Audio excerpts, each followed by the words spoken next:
大家好，我是超子，今天给大家分享一道蒜香盐焗花生米，比水煮好吃，比油炸还香，吃多了还不会上火。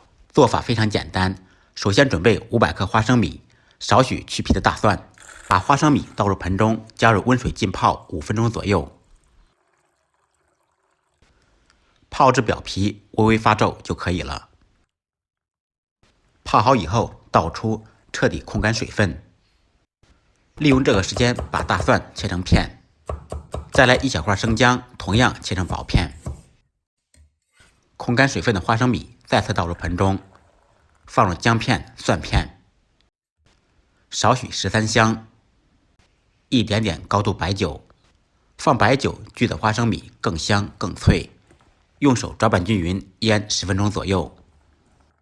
准备1袋食用盐倒入锅中，放入2颗八角，少许花椒，少许香叶、桂皮。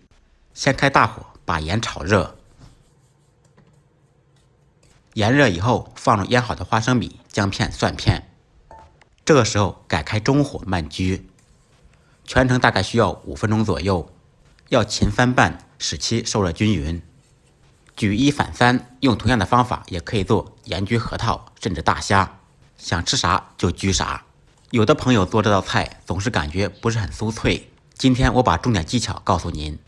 做这道菜需要7分焗3分焖，意思就是说把花生米焗至脱落皮以后，需要再关火焖2-3分钟左右，这样才可以把花生米里面的水分彻底焗干。很多朋友都忽略了这一点，所以焗的花生米不够酥脆。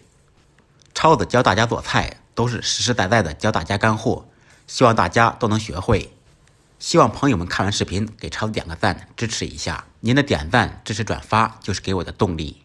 焗制花生米脱皮以后，我又焖了3分钟左右，这个时候的花生米就非常酥脆了。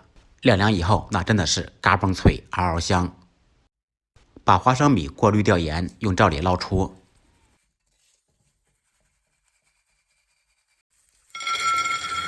光听声音就知道很脆。剩下的盐不要扔掉，放凉以后放到保鲜袋密封保存。盐可以多次使用，越焗越香。按照我的方法做，不好吃您提着酒来找我。